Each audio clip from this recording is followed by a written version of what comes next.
Well, they always say fashion makes its way back around, right? I lived in the 80s, had my high school days in the 80s, and the mullet was king. Didn't have a mullet, you weren't in it. And guess what's coming back everywhere? The mullet, the mullet, the mullet. Not Billy Ray Cyrus mullet, but a mullet. So I'm gonna do an updated version of a mullet.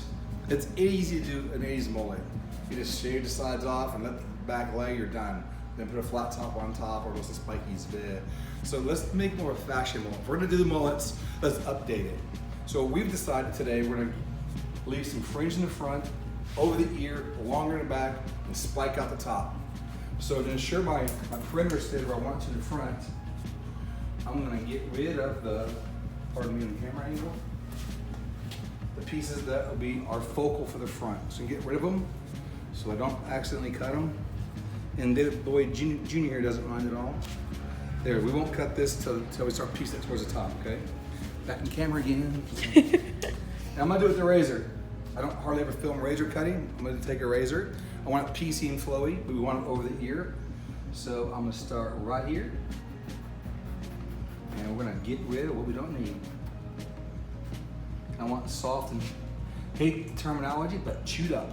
I like chewed up better than textured, because I got clients who come in and say, I want my hair rat chewed.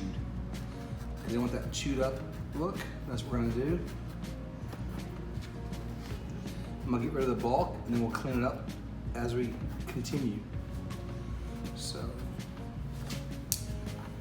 I always hold my comb in my hand when I do razor cuts. I was told, you never put your comb down. It helps you find your way in life when you're a hairdresser. So if you're out there partying and get lost, that's because your comb's on your hand.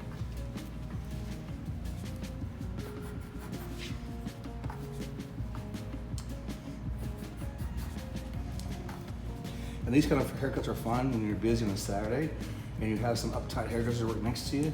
When you cut the hair, you throw hair at their feet, and they go, what's that? This they can't handle it. All right, ear exposed enough, you think? Yeah. All right, so we don't have to have exact symmetry on mullets. We have the overall symmetry is what we're looking for. So now I'm gonna take off all the way to the back corner where the knot is on the guy's head right here, and the girl's too, because I'm not a fan of square to long. So I'm gonna soften all the way down into that place beginners get holes in their baseline, which now there's a hole in my baseline. So that's gonna create a softness around this section here to actually allow me to set my baseline now. I'm gonna force the baseline into a point, more of a rat tail mullet, because I don't like mud flap mullets. Really achy breaky mullets, I don't like that one. Said I lived the 80s, the parts I was awake in. And the longer hair in the back, I'm just doing the standard 1, 2, 3, 1, 2, 3 all the way down. Just connect my razor cut.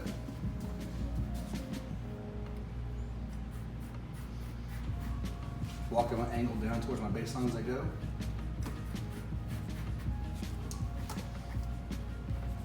Once I cross the perimeter or the midsection of the head, I'm gonna stop because I need to work backwards now. Looks cool so far, huh? Mm-hmm. All right, let's get this side over here. Can you see me still? Yeah.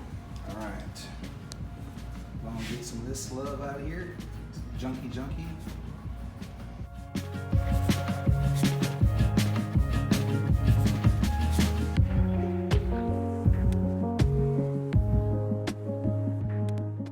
If you guys are critiquing my razor blade skills, get over it. I can already cut hair with the razor.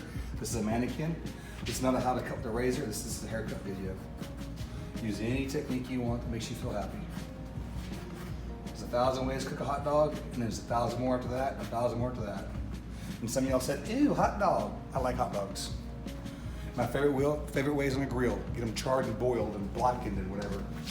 Around the corner over here, come on down. Make the party meat. And cut the line towards the center. And back to the 1, 2, 3, 1, 2, 3, 1, 2, 3, 1, 2, 3.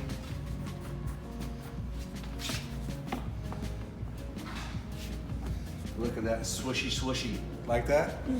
But the problem with this is it's all swishy on top, underneath isn't swishy. So you have your client look upside down, and then underneath we would do 2, 3. Same 1, 2, 3, 1, 2, 3. Just think of it as you're doing an underneath balayage for shadow placement versus on top blonding. Now, that looks a lot better, doesn't it? Mm-hmm. Still braided to the little Brambo braid we did in the 80s. Remember that, guys? I do, I wore one. All right, so now I'm gonna climb on the back of this horse here. As long as it doesn't spin too much on me.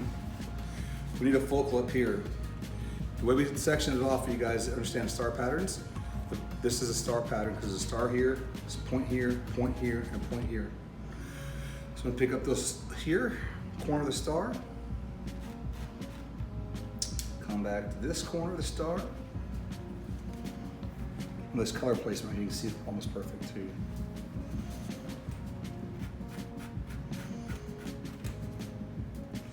This corner of the star. I'm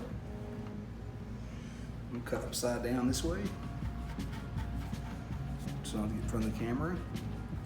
Take this out of the bang section or fringe section because I want this piece to have the same similarity as the piece we just got rid of. All right. So there's your top pieces you were asking for off camera, see? Mm-hmm. All right. Now I'll put the fringe in. Fringe simple. Which way we're gonna go with the fringe? She says swoopy fringe, right? We'll go this way? Yes. All right. Same basic technique I talked about earlier. The pendulum. I'm just gonna place it here though and not do a pendulum. Be a little more aggressive. Come on, chair, stay still. Guitar Hero pose. You didn't get that, did you? I got a little bit. Okay. Right? Your guitar. So I'm cutting the back corner out on the fringe over here so it pushes to the front. And so the front's gonna be pushing to the side so it'll stay here better. Short pushes long, creates a focal here.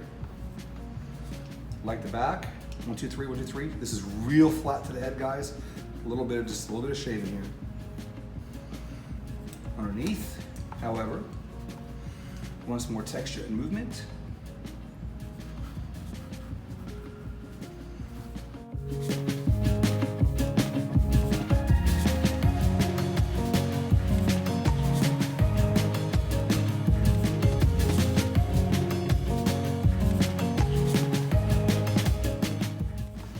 Here we go. A little thick here. You see the difference in texture? Yeah. It's kind of clumpy.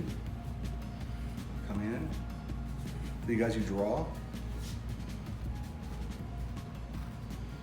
first draw up to the ceiling with it. I'm using a very couple front teeth right now.